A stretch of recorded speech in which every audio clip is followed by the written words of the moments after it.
message to the billionaire class: you can't have it all.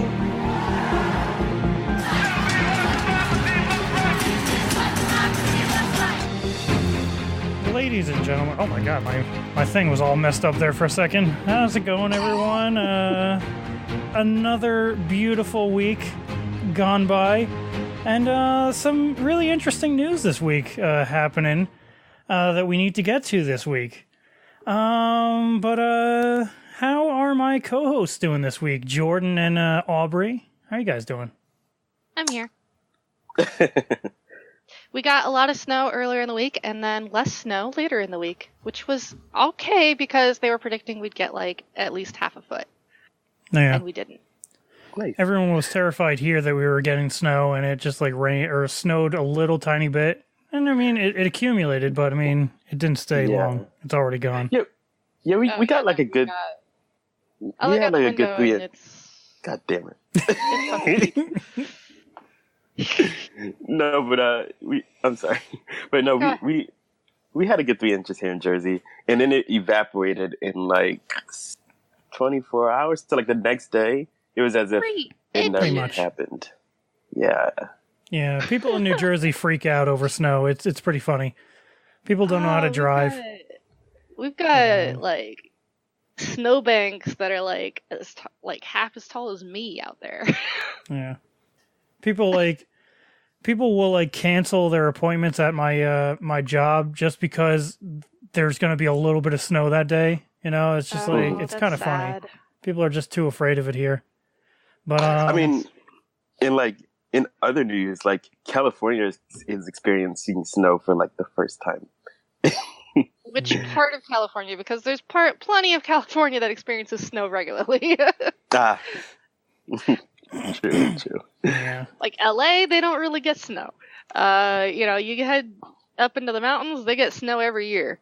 Yeah. Apparently, it's really affecting Southern California. Okay. Yeah. That's a place that doesn't usually get snow. Okay. Yeah. Then. But we have a few topics that we wanted to bring up today, and there's one in particular that it's a relatively big topic right now that happened this week. It's kind of big. It's kind of big. But yeah. It turns out my man Bernie Sanders is running for president again, 2020. It's happening, guys. I need to actually pull that kind of music. Oh my god, I'm just failing miserably in this. But it's fine. But yeah, honestly, I'm a little disappointed that he announced so early. I was expecting him to wait like at least until March. Interesting. Because basically, the earlier you announce, the more money you're going to need to sustain your campaign. And where you're going to have to work to try to stay in the news and stay relevant in people's minds. Well, to be fair, he raised $6 million in his first 24 hours, as opposed to like Kamala Harris, the establishment pick. I think she got 1.5 million in the first 24 hours. So, which, to be fair, up before Bernie Sanders, before his haul, that was the record to beat. I'd say he beat it a little bit. Yeah. I mean, fourfold. Yeah, he beat it with a Klobuchar. But wow. Sorry. Serious failure there, Jordan. It sounds like a weapon. Okay. Really? It does. Sad. But anyway, no, I think it's a catch-22 because I think if he announces too late, then it can potentially affect the infrastructure in terms of like the mobilization efforts, in terms of like just getting the staffing and also getting like the boots on the ground for local organization. Potentially, I'm not saying that it could, but I do see the pro of doing it now. And also, he is kind of, I think, relatively, he's later in his announcement, and everyone else. he's definitely later. Of course, Warren jumped the gun and announced on what was it, New Year's Eve, something like that. Silly. Ojeda joined early and he's already out, but yeah, Ojeda announced in November, but his main thing was he wanted to make sure that he got his policy positions out there, which unfortunately he ended up dropping because literally everybody was pretending like he wasn't running. They called Warren the first person to announce, and we're sitting here going, Ojeda already announced. Yeah. Plus, Warren, hers was, she announced an exploratory committee before officially announcing. And I actually criticized her in our last podcast saying that, I felt like she wasn't, she wasn't as exposed as some of these other candidates were. But the reason for that was that she didn't officially announce her candidacy. But since she officially announced sometime maybe a week and a half ago, maybe 2 weeks ago, she didn't get the news because everybody already knew she was running because she announced the exploratory committee. It used to be standard practice to announce the exploratory committee, generate a bunch of headlines from that, and then you generate a bunch of headlines when you announce again. Well, that's not the case anymore. Skip the exploratory committee, just announce. Yeah. And then you got to keep the momentum going. And that's why being one of the first out the gate is actually harmful to you in the long run because you're not going to be the most recent in people's minds. You're going to really, really fight for those headlines. Yeah, definitely. Like sustaining yourself is definitely going to be a challenge. Bernie could have announced pretty much whenever, and he'd have been probably perfectly fine just simply because he's so well known across the nation. But people are familiar with him now when they weren't 4 years ago. So that's a different thing. But I'd also point out the first caucus, Iowa, is February 2nd, 2020. Mm-hmm. We are literally almost a full year. Almost a full year away from the first caucus. Yeah. And we're probably not going to have any debates until at least after the Iowa State Fair, which is in August. Mm-hmm.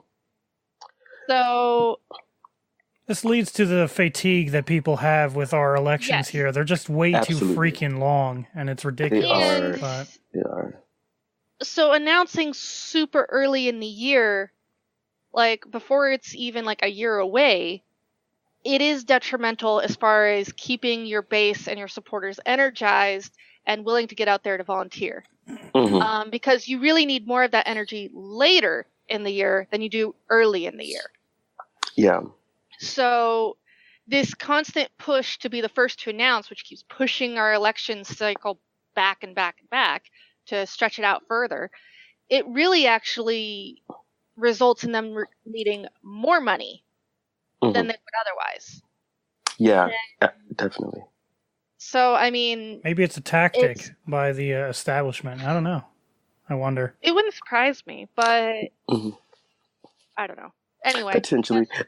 My thoughts on it, strategically wise, that has nothing to do with policies or whatever. True. But I just wanted to bring up that, okay, so how is the assumed or presumed Republican candidate going to all right, let me rephrase that because it was just a complete mess. Let me just be straight with you. How did Trump react to Bernie's haul of 6 million within 24 hours? Well, fake news. I have it. I have it right here. So in light of Bernie's milestone, Trump sent an email and text message to all of his supporters. And text message? Yeah, apparently, you can get I guess alerts through text, based on the candidate that you follow. But pretty much it's okay. It was a very short email, and this is what it says. Quote, Bernie Sanders announced he will be running for president in 2020 with a very simple platform. full-blown socialism. and that's in boldface underlined. Full-blown socialism. Big league socialism. Bad. Exactly. Sad. And then he goes on to say, I honestly thought this was a joke at first. But then his campaign reported that they raised $6 million in the first 24 hours.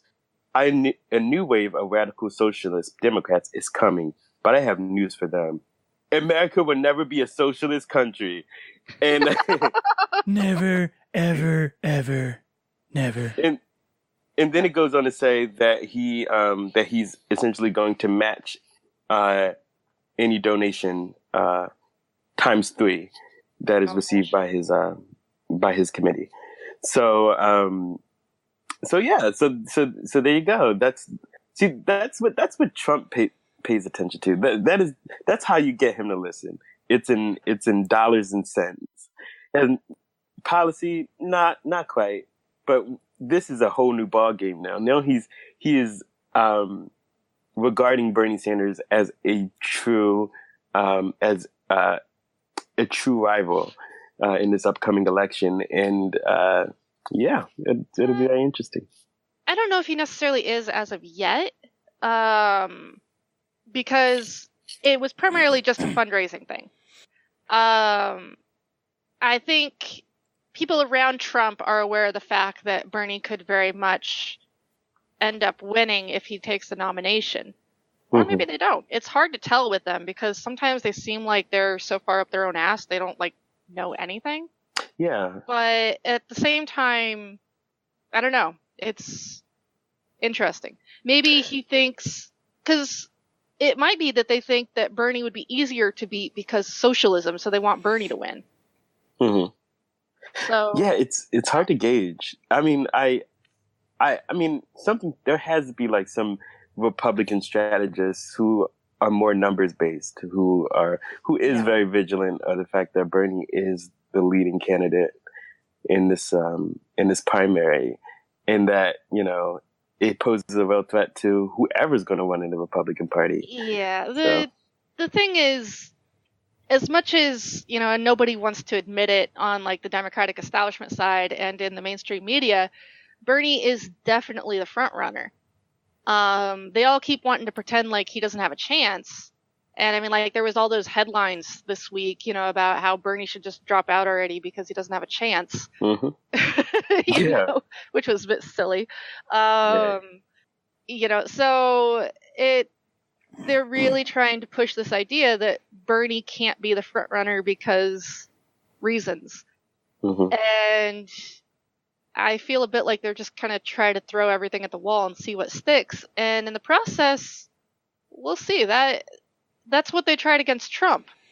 And we all remember how well that worked. Fake news. But I think Thanks, in some ways what Trump is doing here is actually helping the socialist cause even. Because now he's saying, this is all socialism. All of those things that Bernie Sanders stands for. Higher minimum wage, universalized healthcare, universal free college. What else is there? All socialist ideas. What that does is it helps us. Some Bernie Sanders ads like he does for AOC, Sean Hannity. Yeah. Because he keeps doing these lists of things that AOC supports and stuff, and he's like, how radical! And AOC's always just like, thanks for writing my campaign ad for me. Oscario Cortez. Yeah, so I wonder if he's going to do the same thing with Bernie, and it'll just completely backfire on him. Trust me, I'm a smart person. No, Chris, yeah. You say that was a Sean Hannity nickname, wasn't it? Yeah, Hannity called her that. Yeah, that's right.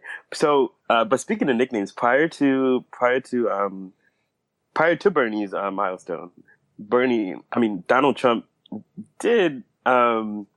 did recognize his announcement and actually gave him a slight nod via Twitter by saying, "Crazy Bernie just entered the race. I wish him well." Crazy Bernie. That's the tweet, February 20th. I'm not lying.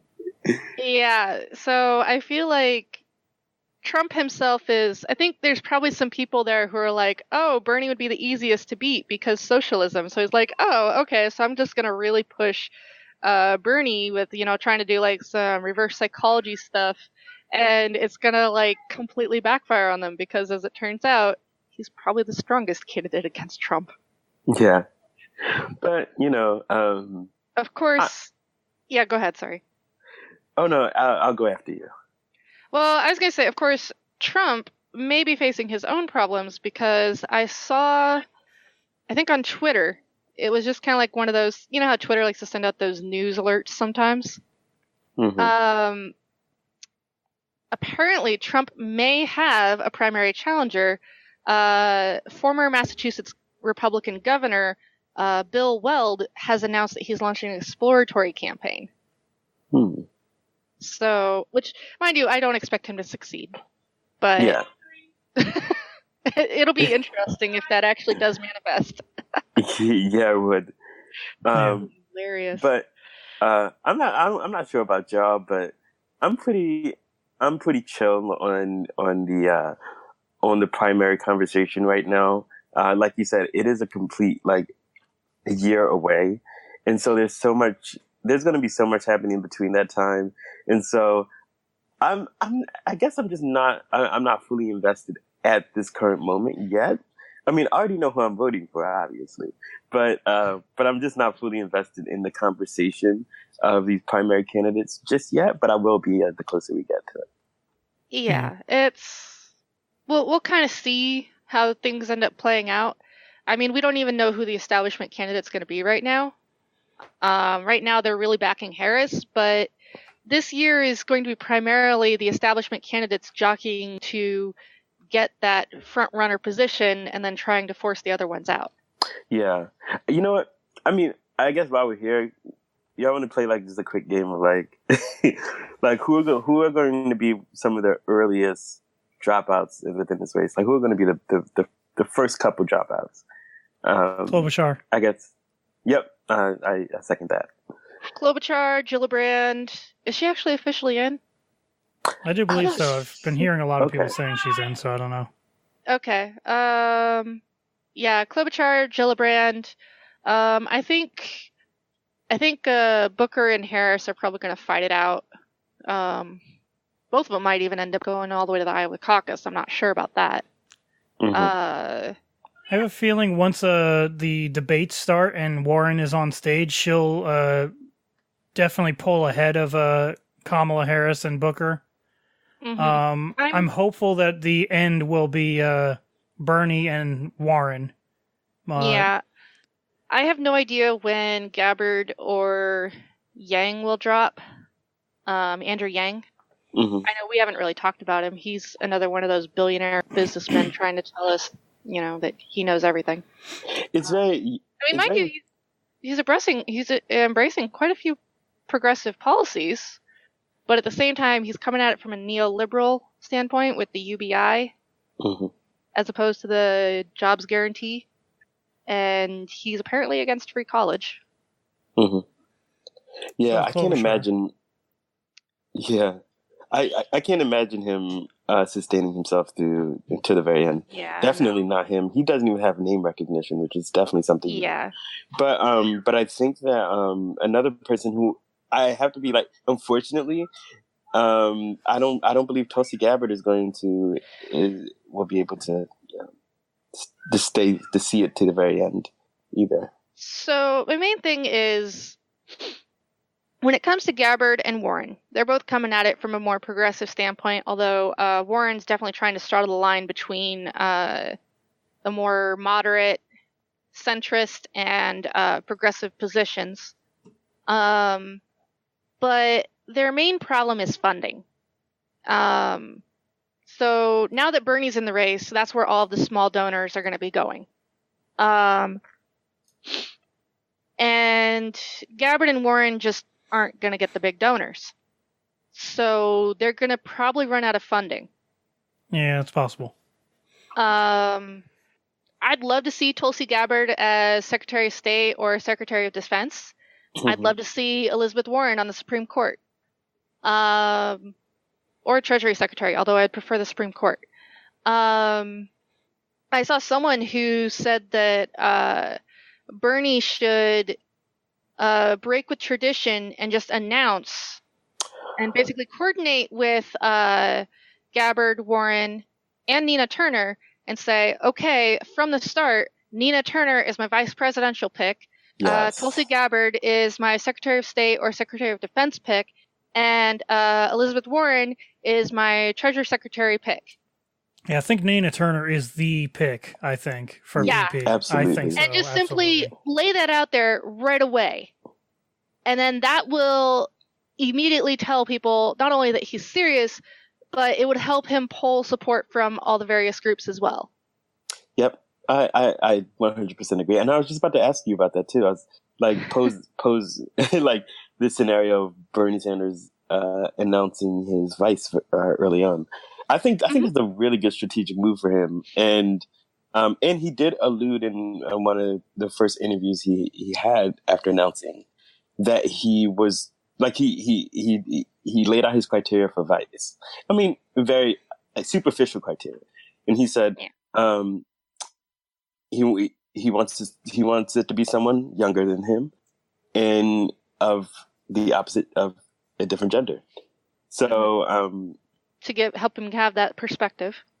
Yeah, exactly. And also just alluding to the fact that most likely his vice president is going to be a woman. Well, yeah. And I honestly think Nina Turner would probably be the best pick for that. I mean, yeah, agreed. She's just definitely awesome. Agreed. Would be the best, I think. And plus, like, she is a true progressive comparative to like even Warren isn't as progressive, I don't think, as Nina Turner is. No. And like Tulsi Gabbard either, you know. Tulsi Gabbard she's great on foreign policy, it sounds like. She is definitely against foreign intervention in wars, which is a great thing.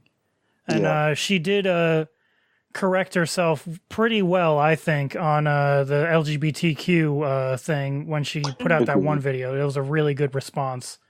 Yes. But other than that, I actually don't know much else about her right now. She's got a comprehensive policy list on like just about everything. And her policies are like spot on 100%.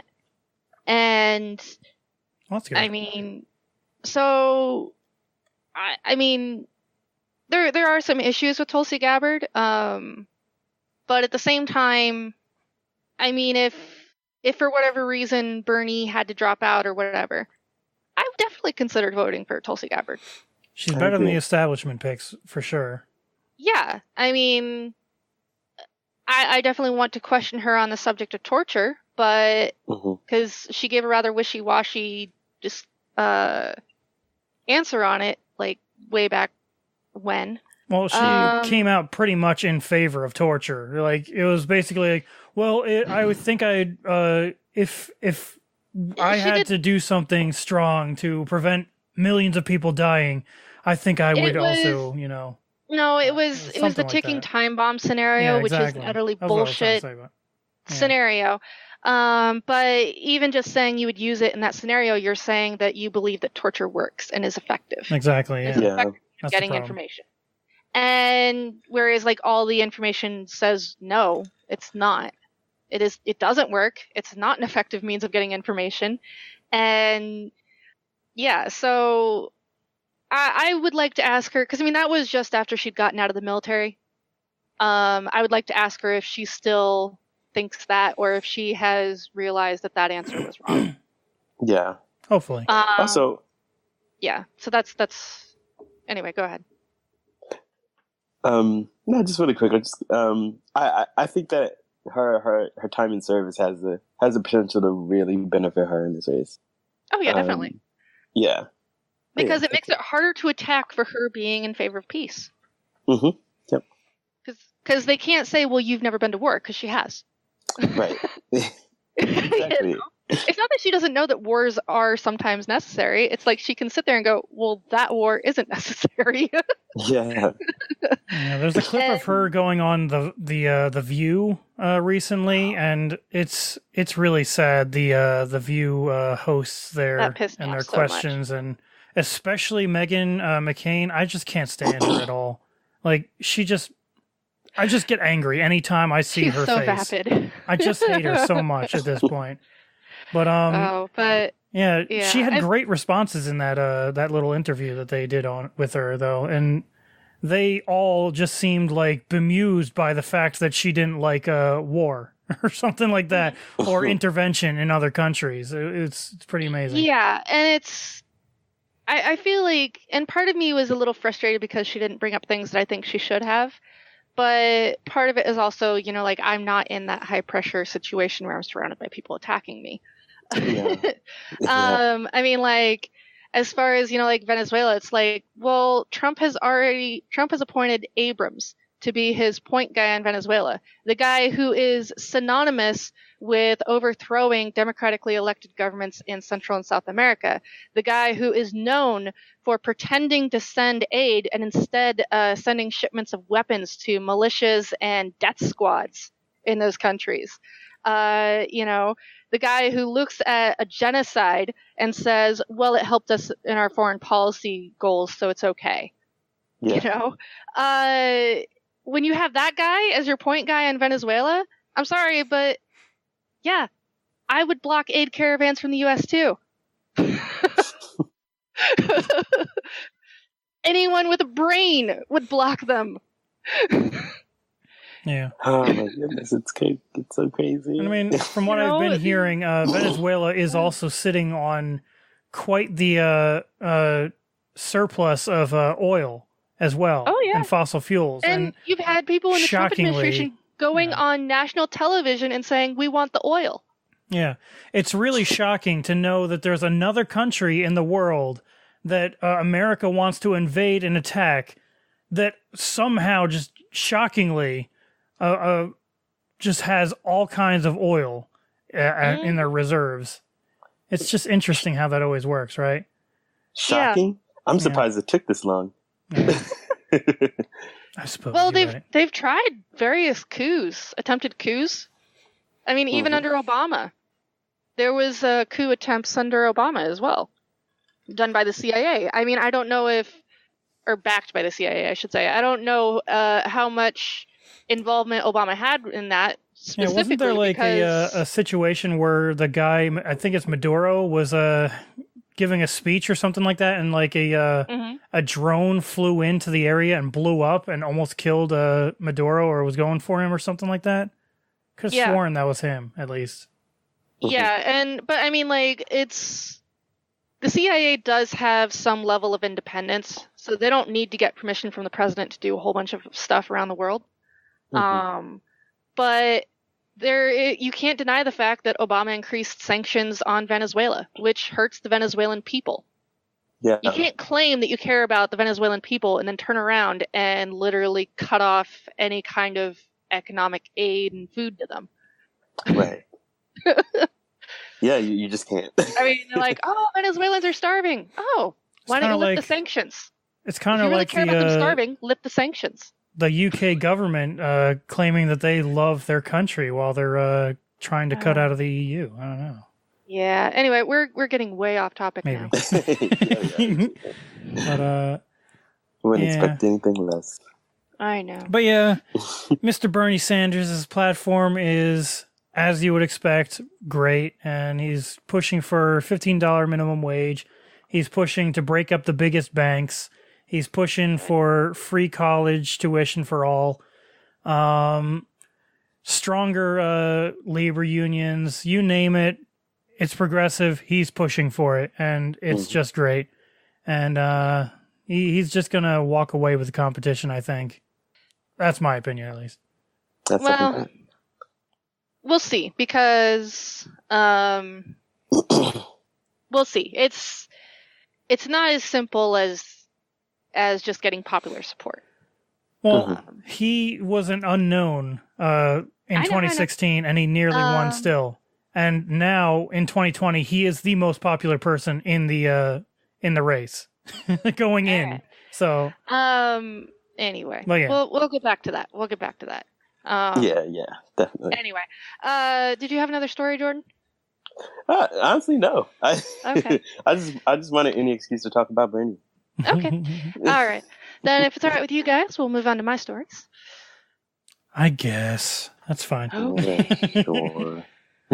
So Think Progress has published a story about how 2 millionaire Republican senators have decided to introduce a bill which is designed to make it so that only millionaires and billionaires can run for president, or not president, but run for office in Congress. Yay.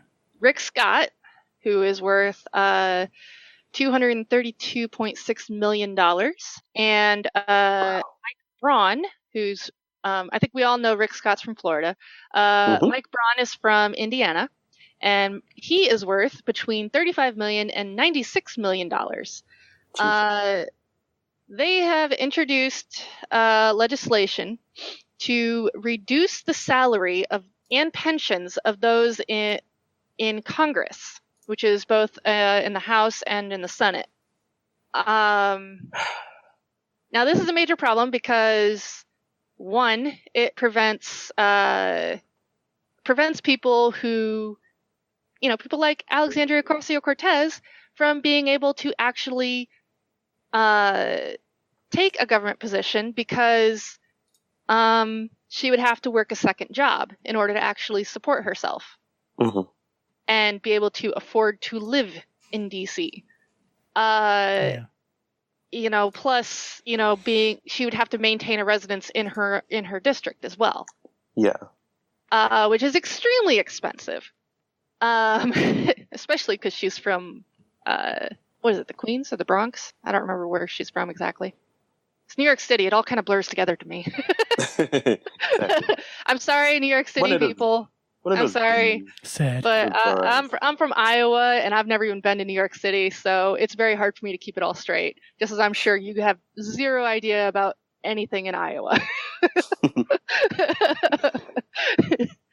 So, yeah. Right now, most members of Congress receive a salary of $174,000 per year plus benefits,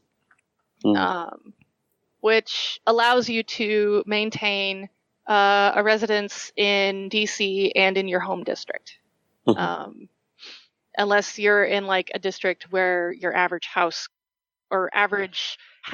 goes for like $100,000 a year or something, some of those insane rent prices in like San Francisco and stuff. Yeah. Okay. Yeah, like. All right, I'll give you that. That's Cali. Yeah. Well, no, not anywhere, but not anywhere. The more populous areas, anyway. But I'm sure there's housing available for less. But anyway, getting off topic. But so one of the primary reasons why the founding fathers established a high salary for Congress members and for the president as well is specifically because they didn't want anyone to be tempted to have an incentive, I should say, to accept bribes. I mean, there's still people who accept bribes and they get tempted all the time, but you don't have an incentive to accept bribes because you can live comfortably on your salary and on your pension. So there's no real, And I mean, the one part of that article that I really liked was the part where they quote John Adams and then also the juxtaposition from Thomas Jefferson on it, because they were on the two ideological oppositions on that topic. Whereas John Adams once warned, according to the article, if you make it law that no man should hold an office who had not a private income or sufficient for the subsistence and prospects of himself and family, then all offices would be monopolized by the rich, the poor and the middling ranks would be excluded, and an aristocratic despotism would immediately follow.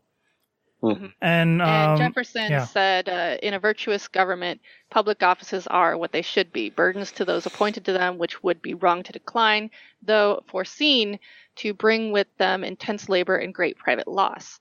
And one of the main things to take away is if you actually look into Adams and Jefferson's backgrounds, Adams came from essentially a merchant family and managed to build his own private wealth as a lawyer, whereas Jefferson was a wealthy slave owner whose family had been wealthy for a very long time. Yeah. So they came at it from different points of view. While I can understand in some ways what Jefferson's trying to say, that being in office should be a burden on these people in some way. I can understand what he's trying to get at there, but in reality, it doesn't work that way, because the only people then that can take the burden on at that point are the rich, like Adams is saying. And that doesn't work. Yeah, it's as much as public office should be viewed as a responsibility and something that shouldn't be sought after for personal gain. It's also something that, I mean, you need to have the ability to have viewpoints from all over our spectrum, not just from the wealthy. Because the wealthy will always view things through their own personal experience lens, which is they're not going to have sympathies for the poor. They're not going to consider, what it's like to be a single working class mother. They're not going to, think about things like affordable college, because to them it wasn't a barrier. It wasn't a problem. Right. It's kind of like Mitt Romney, just borrow money from your parents. Yeah. Well, not everyone can do that. I mean, it's something that, and it's not surprising that this is coming from Republicans. Yeah. Because, as the subtitle is for this article, well, that's one way to deal with Alexandria Ocasio-Cortez. Yeah. And it's especially, a lot of the other new freshman Democrats who are progressives. They don't come from wealthy backgrounds. They come from poor backgrounds. Right. They come from working class backgrounds. Yeah. If it weren't for the salary of Congress, they wouldn't be able to do it. Yeah, AOC was a bartender. She was. Yeah. Just going from that to now being in Congress, that's crazy. And a lot of people give her shit for not knowing anything about government, but she knows a lot more than than most people in this country do already. Yeah. And it doesn't make any sense to me that people necessarily gravitate towards elitism in government. Yeah, I think because that was the normal for so long, and it still continues to be, that no one stops.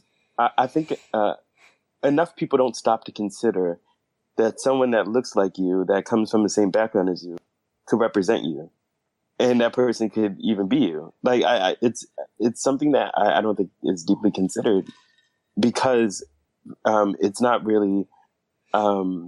It costs so much money to run for office, and a lot of time and work. And a lot of people are looking at it going, well, I don't have the ability to take time off from work to run for office. I don't have the ability to, do these things. It's not as easy as just simply deciding I'm going to run for office. It's also well, how much time off from my current job am I going to have to, do? Can I afford to, take time off? Can I afford to quit my job? I can't. Yeah, most people can't. No. Yeah. And even just to try and volunteer for a particular candidate, it's not even easy. It's tough. Yeah, when you got the average American, well, not average, but a hell of a lot of Americans, particularly those who want to be politically active, because they are getting the short end of the stick. when they're forced to work 2 to 3 jobs just to make ends meet, they don't have time to volunteer. Exactly, yeah. And they they can't don't even have afford money it to either. donate. Yeah. So it's a limiting factor. It is. And it just kind of, I mean, and it ties into like the whole idea that, that even election day is is inconvenient, you know? Like, Yes. it's, Well, I even think, if it was a national holiday, which people have talked about making it a national holiday, that doesn't necessarily mean that your working class person is actually going to be able to go vote. Because most working class jobs, except for like your blue collar factory jobs, you're probably going to be required to work on an election day or work on a national holiday, I should say. I'm sure my job's not closing for them. Exactly. Most of your retail jobs aren't going to close. Your fast food, gas stations. I think we get 2 days off a week or a year altogether for holidays. 2 days all year. Yeah. So yeah. Probably New Year's and Christmas. Christmas and I think it was like Thanksgiving actually. Oh, Thanksgiving, yeah. Yeah, and that's actually fairly normal for most working class people. I mean, some factories don't actually shut down on those days, on national holidays and stuff like that. So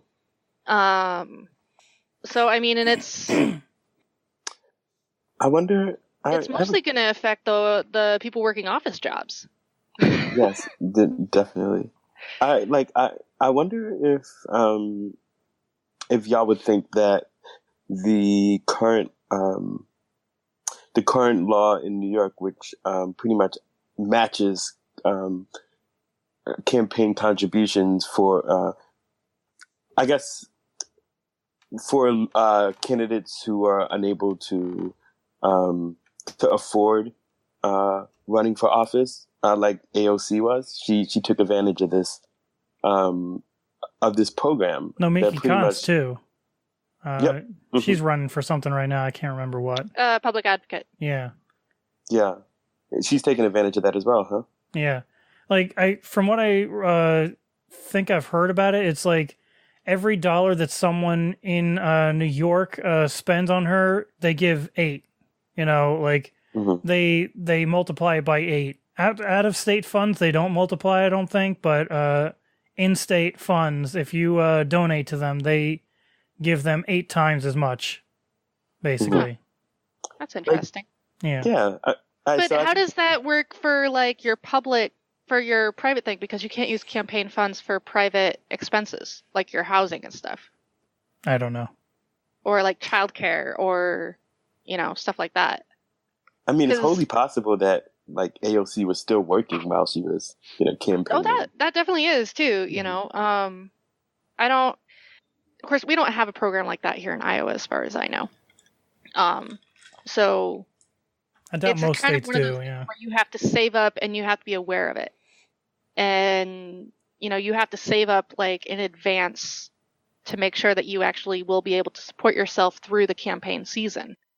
And that's a difficult thing. Because it's not just your usual expenses too, because you'll need to be traveling all over the place. You'll need to, make a bunch of phone calls and stuff. So depending on, you'll need a campaign office. And you've got a lot of that stuff that you can put on your campaign expense. But a lot of times, candidates, especially these smaller campaigns, you don't have you might be putting it in as like a reimbursement thing. Well, if you don't have the money to pay it in the first place, how are you going to do that? Yeah. We have to note that like AOC also took advantage of progressive organizations who were offering a lot of infrastructure and training, like Justice Democrats and for instance. So I think if we have more of that in the future of like just these progressive organizations employing like regular folk to throw their name into the race, and they'll just kind of back them financially and give them advisory, give them counsel on the whole process. Like, unfortunately, like to run at all, you do need copious amounts of money. But I think that's a good way to kind of go around it. If like states are lagging when it comes to like implementing like measures for regular folk to run, Yeah. you know, until then, yeah, let these progressive organizations be the way. Yeah. But anyway, so that's Rick Scott's latest scheme. That should just be a segment on our show. Like, well, he is the one who had to pay like over $1 billion in fines for Medicare and Medicaid fraud. So Seems like a great anyway, guy. So Google recommended an article to me, which caught my attention, about the Hillary Victory Fund. Yeah, which was their joint fundraising super PAC. Which basically what they did was they would do joint fundraisers with the DNC and with state Democratic parties, and with other candidates, where you would donate to the Hillary Victory Fund and these other entities and stuff, and then the Hillary Victory Fund would often donate on behalf of you to various things, to these various groups. So it was kind of a way to kind of exceed the campaign limits. However, as it came out, what would often happen is the Hillary Victory Fund would often transfer the money to state parties, and then the state parties would transfer that money to the DNC, who would then transfer it to Hillary Clinton's campaign. So in a way, it was a way to funnel all the money to Hillary Clinton. And a lot of times money didn't actually end up going to local candidates. It didn't actually end up going to local parties. And now this article that was recommended to me was from The Federalist, which is a very right-wing paper or online news site, whatever. So I actually hunted around a bit to try to find something that would actually back it up, and I finally found a Wall Street article, a Washington Post article, which basically did verify what the Federalist was saying. But the Federalist gives a lot more interesting details, one of which is the Hillary Victory Fund reported several large contributions as received, and on the same day, or occasionally the following day, the DNC recorded receiving the same amounts of funds from a state Democratic committee, but the state Democratic committees never reported receiving the contribution from the Hillary Victory Fund or dispersing the funds to the DNC. Now that is a major problem. So that basically means that essentially they were just sending the money straight to the DNC, and the DNC was doing the necessary legwork, but they weren't actually including the state committees in the process. And that means you've got a violation of campaign finance laws. I was going to say, like, these... I'm sorry. Sorry, go ahead. Just real quick, like, I feel like these type of violations are most likely commonplace. Oh yeah. And they are because, you know, the likelihood of repercussions is very minimal, like almost zero. Yep. So this came to light through the Committee to Defend the President, which, as you can guess, is a right-wing super PAC supporting Donald Trump. I wonder what their purpose is about. Basically to try and find something to attack Hillary Clinton against. However, in this case, they actually stumbled upon something legitimate. So the CDP, Committee to Defend the President, did review the FEC filings, which is how they found out about this. And then they filed an administrative complaint on December 15th, 2017. The FEC has refused to, by law, after receiving an administrative complaint, the FEC must notify those accused of wrongdoing of the charges, then determine whether there was a reason to believe a violation of campaign finance law occurred. Following a finding by 4 FEC commissioners that there is a reason to believe a violation has occurred, the FEC must then investigate the complaint, or if the FEC concludes there is no reason to believe a violation occurred, it will dismiss the complaint.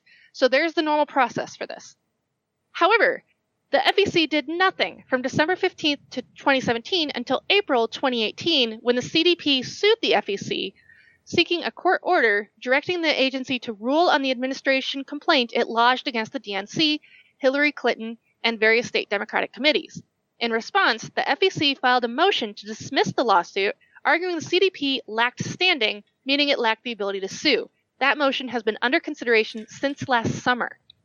In last night's filing, the CDP tells the district court that its request to supplement its complaint will not affect the court's consideration of the question of standing. Rather, the CDP merely seeks to update its allegations concerning the FEC's delay to allege that for more than a year, the FEC has completely failed to complete its adjudication of, or even make a reason to believe, finding concerning CDP's administrative complaint, which is legalese, which I probably didn't need to read. But basically, the FEC is refusing to even review the complaint at all. And as far as the lack of standing, every United States citizen should have standing because it is our campaign finance laws. Mm-hmm. So just to be clear about that, anyway,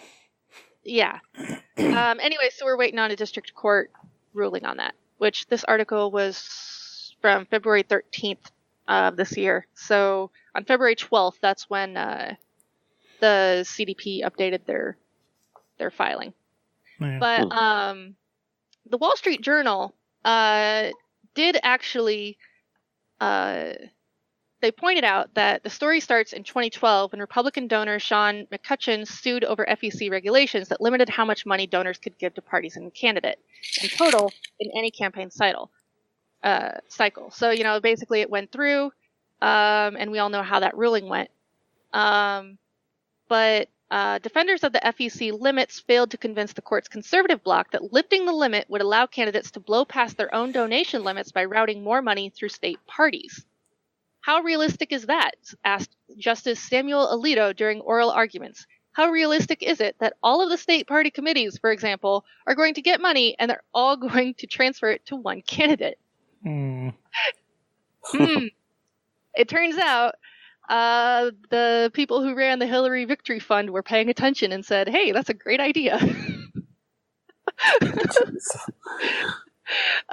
In the end, it was very realistic.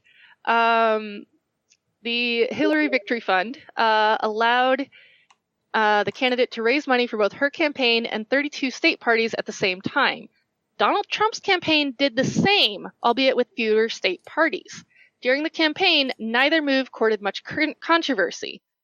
And they make it sound like because both of them did the same thing, and at the time nobody really thought it was that big of a deal, that it's not that big of a deal, except it kind of is.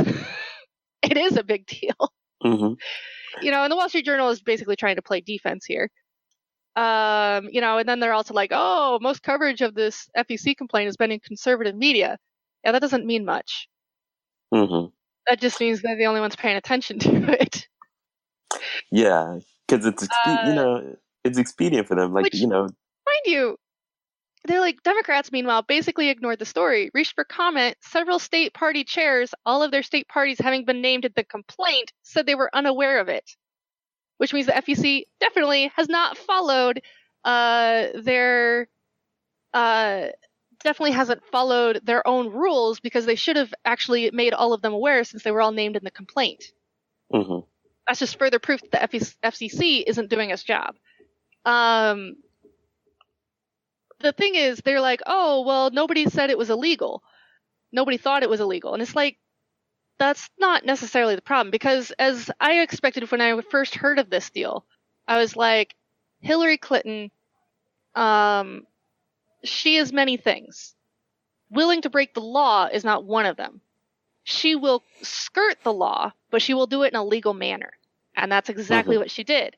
However, if this is true, that the state committees didn't even record that the money even went through them, that is breaking the law.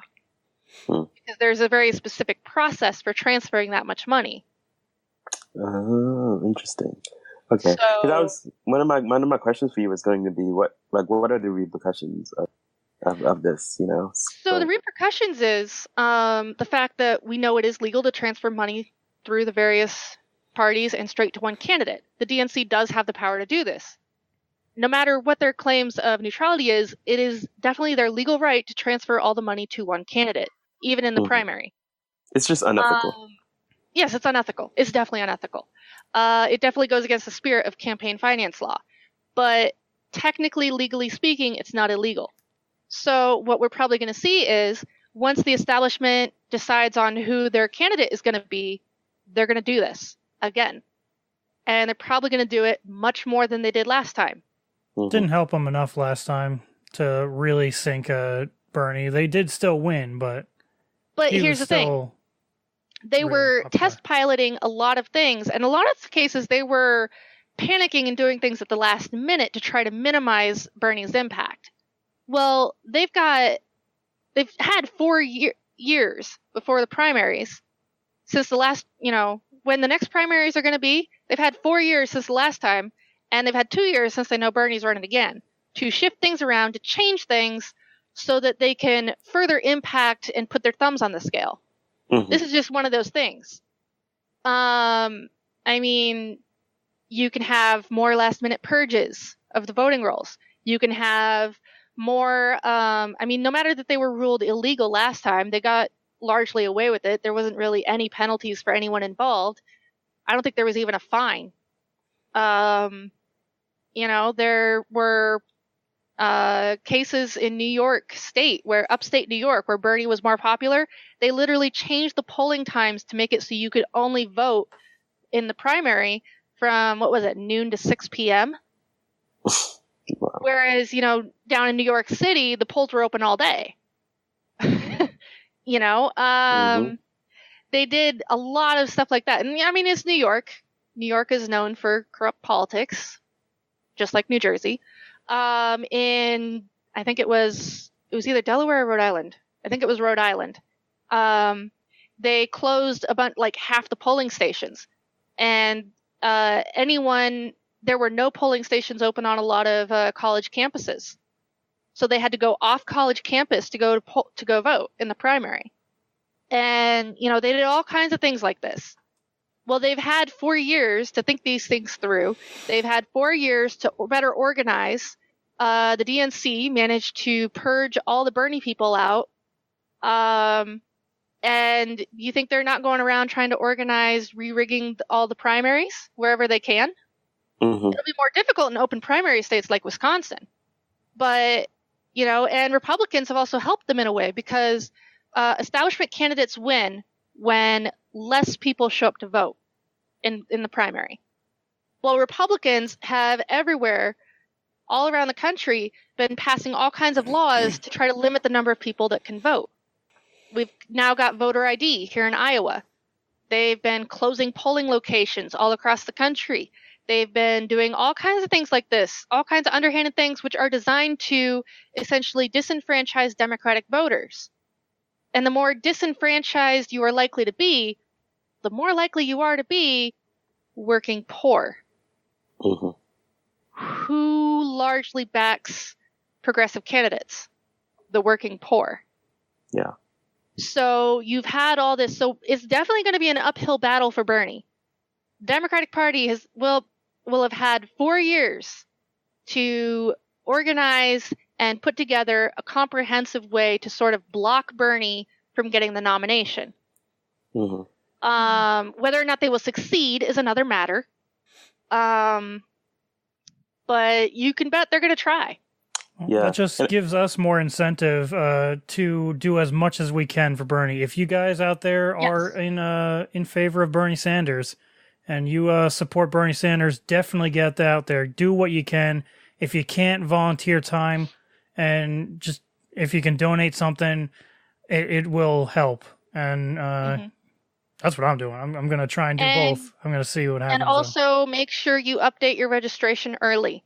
Make sure, if you live in a state with voter ID, or even if you don't, just make sure that you have an ID that would be accepted at the polls, because you never know. There are crazy people out there who will try to block you from voting even when it technically isn't the law. In 2012, I had someone try to ask for my ID to vote. And I had to inform her that Iowa did not have, at that point in time, voter ID. Wow. I saw her literally turn people away in front of me in line because they didn't have their IDs on them. Mm-hmm. Like the possibility or the scenario that you just presented about like how the Democrat or the Democratic committee could potentially try everything it can to undermine Bernie and other progressive candidates. Mm-hmm. It's just like that right there is the reason why I'm not wholly confident that Trump or another Republican can't win this time again. I don't. If Bernie is not the nominee, and I should say, if Bernie, Gabbard, or Warren are not the nominee, I highly doubt Gabbard would be the nominee. Just because of a lot of her. Well, let's just say it's they're definitely going all out to smear her. And there's definitely... She has questionable ties, from what I've heard, so... no more questionable than Obama's. Obama loved Modi. Right. He actually called Modi as the last person he talked to on his way out the office. Yeah. And he supported Modi personally in Indian elections. Mm-hmm. So... Questionable ties are questionable ties, though, no matter who it is. So true, I know. I'm just saying that if you are one of those people who love Obama, which I know you guys aren't, that love Obama and he can do no wrong. I'm sorry, but your boy also backed Modi, so maybe you need to reevaluate some things. Mm-hmm. But it's. From what I can tell, it's no more a case of just simply she's Hindu and she's Indian American. And so as a result, the president of India wanted to meet the, at the time, only Indian American in Congress. Mm-hmm. Well, is that really so unusual? She's got, either like family ties or like acquaintance ties to people that are pro Modi and pro that I have political family ties groupings. to people that are super pro-Trump. Does that mean that I'm pro-Trump? No, not necessarily. That's the thing. That's why people are saying it though. Is like we know that she comes from ties, a conservative Hindu family. Yeah. Her dad was an anti-LGBTQ activist. Obviously she's going to have family ties to a much more conservative version of Hinduism. Yeah. That's not surprising. Yeah. So people are looking at that and scrutinizing it, at least, I think. But which isn't unfair. But I know. I feel like as someone who comes from a conservative family, I understand that you're going to have those ties that are technically present, although you yourself have absolutely nothing to do with that. Fake news. She has shown herself as being someone who is interested more in diplomacy than, which is, one of the reasons why she'd be a great Secretary of State or Secretary of Defense. I mean, we've never had a pro-peace Secretary of Defense. Saying. Yeah, it would be nice. Background. Although I'm not entirely sure what all the Secretary of Defense does, so, as opposed to the Secretary of State. But. Yeah, I mean, she was one of the first people to back Bernie Sanders during the primary last time too. Oh, so yeah, I mean, she. Well, that's how she rose to national prominence. But, yeah.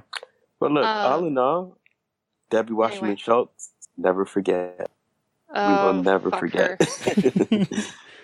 Why did you have to bring that back up, Jordan? Just why? It's topical. I'm sorry. Sad. But anyway, that was a sidetrack and a half. Let's see. We were talking about if a progressive person like Bernie, Warren, or Gabbard ends up as the nominee, I am pretty sure that the Democratic Party is probably going to end up throwing its weight behind Howard Schultz. Yes, that's speculation. No, I don't have any proof for that. But I don't know about that, yeah. Because, based on... They're not going to go outside a party, I don't think, like that. That would just be a really, really bad move for them. It would make them the traitors to their own party, though. You know, like... They've done it before. With, what's his name? McGovern. They formed the Democrats for Nixon group. Now, I don't think they're going to go Democrats for Trump, because that would be too much even for them. But going Democrats for Schultz, you think they won't do that? I'm sure some will, but I don't think it's going to be as big of a shift as you might be making it out to. I think the donors will go that way. I think the people who want to keep the neoliberal policies in place will go that way. Well, we don't want them anyway. I think the DNC will refuse to give money to Bernie. I think they will refuse to campaign for him.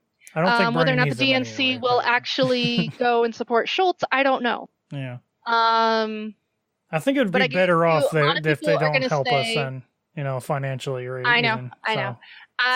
Well, and the thing is, it's not, what was that, 1971? 1972?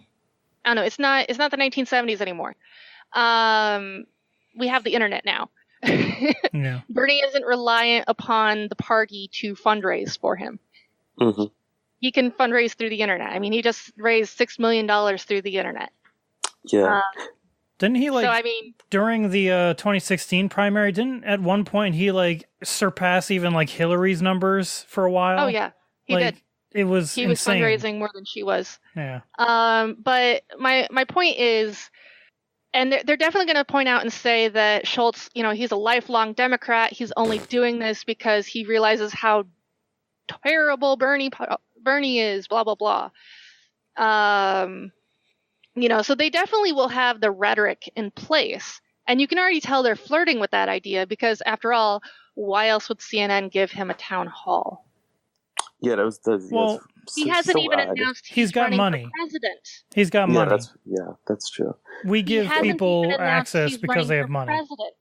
And he has stated specifically that he is only going to run if someone like Bernie Sanders becomes the nominee.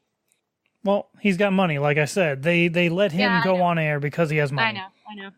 Yeah, I think they're gonna run into some difficulty after, this public display of humiliation. Yeah. I think that it'll be hard to pull that back. Well, he's a clown. He's not a serious political person because he's not a political person. He's a business guy. He's a CEO. Sorry. I'm sorry, but, it's a Republican idea that the government is a business and that we need a business person to run the government. Mm-hmm. It's not a Democratic idea. Democrats don't view the government as a business. We view the government as the government, and we don't want business people running the government. Also, if these Democrats do then decide to push their weight behind Schultz, isn't it interesting that last time around when Bernie lost, they were trying to tell everyone to sit down and shut up and just follow along and stop trying to everyone that voted for Jill Stein. Exactly. It would be the epitome of hypocrisy for them to do shit like that. You think they might not be above that. I don't know. They are not that self-aware. They are not that self-aware. We'll see what happens. I feel quite confident that the Democrats wouldn't make that move because when I was saying public display of when I said public display of humiliation, I was talking about how the way the Democrats are treating Howard Schultz. Like that is they're not taking him serious. They're not being nice to him. I know. And so it's going to be very difficult for them to pull that back in the case of that Bernie Sanders does win the primary. It's not the Democratic establishment treating Howard Schultz that way. It's Democratic voters treating Howard Schultz that way. And that's a very important distinction. Mm-hmm. Because the voters are not the establishment. And the voters view things differently than the establishment does. And it's also very important to note that, when you look at Howard Schultz, who does he appeal to? He appeals to moderate Republicans and the Never Bernie people. Mm-hmm. Who are not going to vote for Bernie Sanders? Republicans and the Never Bernie people.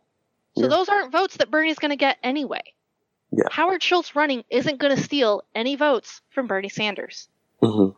There won't be a spoiler effect. And if there is, it's simply going to take votes away from Trump, which, frankly, I don't expect him to actually even really do much in that regard either. I think Bernie's going to take votes away from Trump, too, honestly. Exactly. But, I agree, yeah.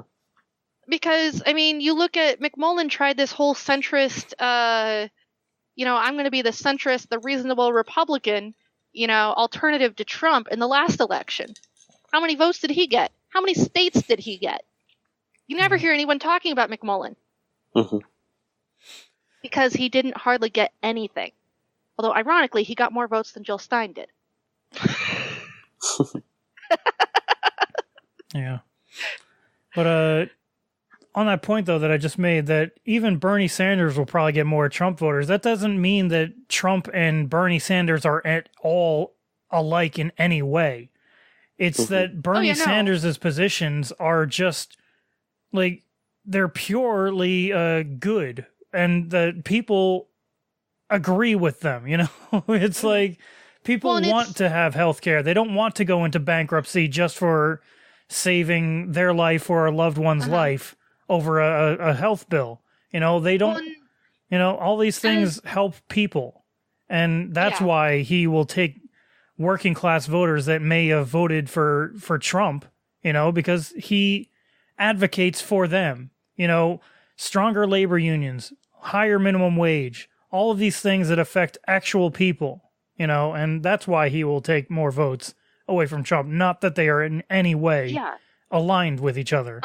Well, another thing to point out, as Joy Behar ironically brought up on The View when talking to Tulsi Gabbard, Trump did try to claim, he was doing that speaking out of both sides of his mouth thing where, in front of one crowd, he'd be like, I'm going to bomb them all to hell. And then in front of another crowd, he's like, we need to get out of these wars. We just need to get out of Afghanistan, get out of Iraq, get out of Syria, blah, blah, blah. Big mistake. No more interventionism.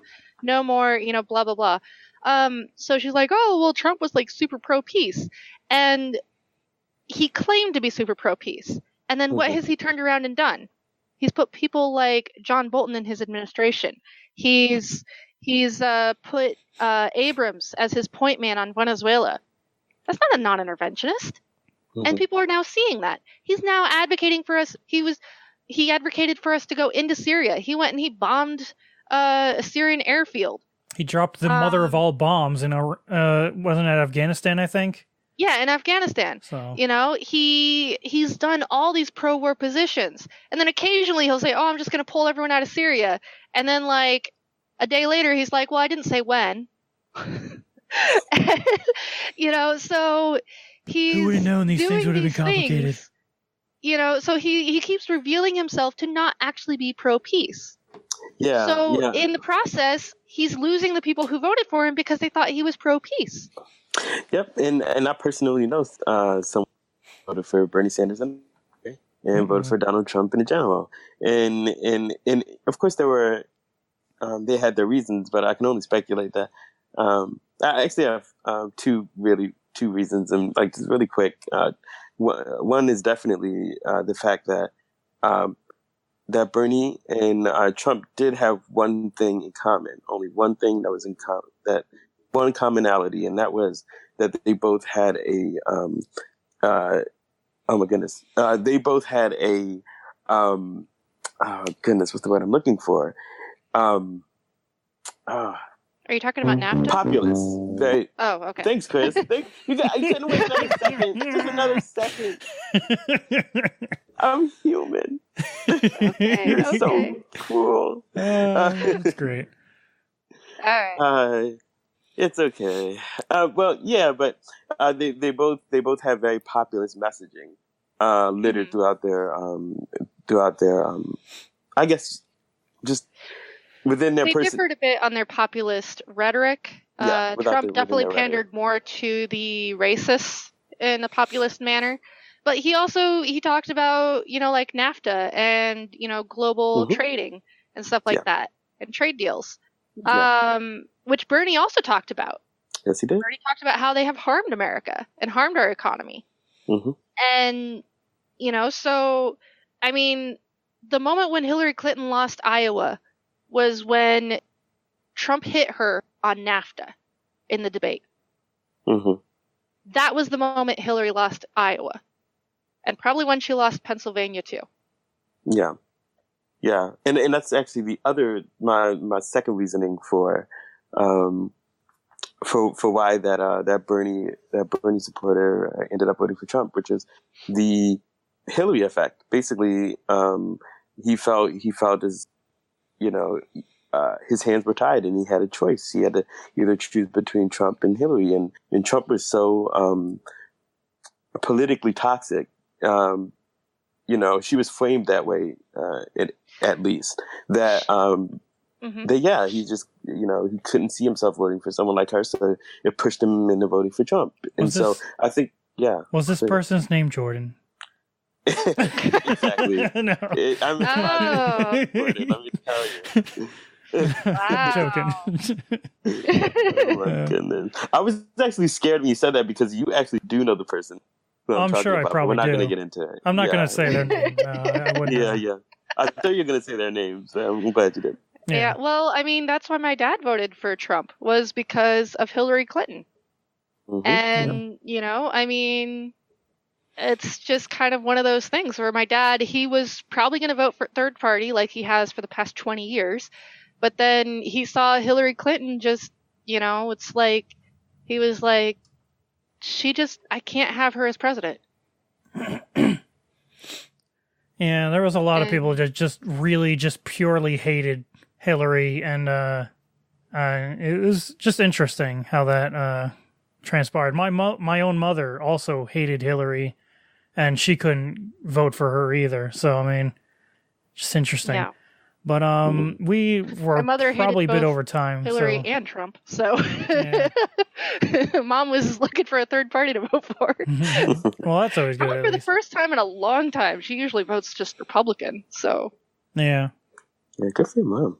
Well, that's a good thing, though. Yeah, it's like the way that I've been starting to look at it is like voting for someone is better than voting for no one. So even if your choices are either vote for a third party or vote for no one, vote for the third party. Do it. Mm-hmm. I mean, I would prefer, in some instances, people vote for the Democrat just because of the shitty contest we have, but I can understand if people really just can't vote for the Democrat sometimes, especially when it's someone as bad as Hillary. But the two-party establishment views every third-party vote as a lost vote, as a vote they maybe could have gotten but didn't. They mostly just ignore people who don't turn out to vote at all. I mean, they don't really think about them. Yeah. But a lot of times they'll view them as belonging to their party, incorrectly, in my opinion. But I think the more people that turn up to vote and vote third party, especially if they don't actually align with any particular political party, the more your two main parties are going to sit up and take notice and say, hey, we're missing out on a lot of votes here, and maybe we could have won that election if we'd gotten these people's votes. Yeah. I think they need to start focusing on people that aren't voting more, too, because there's way more people that don't vote than that actually vote for third parties. So, I mean... Yes, and my main thing is I want people to vote. I don't care who you vote for. Vote. Vote, vote for third party or vote for whoever. Just vote. Yeah. Well, it's about time, though. And someone just joined us in chat for a second here. We were just about to wrap up. Ooh. Are they going to say anything? I was actually just waiting to see if you were still podcasting. Yeah, we were actually... I was just actually about to close it up. How's it going, Michael? Michael Beswick. Oh, man, it's been a while. Right. How have you been, man? Right. No, I saw you all in here, and I thought, are they still going? So I thought I'd join the channel. Just listen in for a moment. Yeah. So how's Brexit going for you, man? That well, huh? Do you need to apply for refugee status somewhere that actually has definitely not America health insurance? Maybe Scandinavia.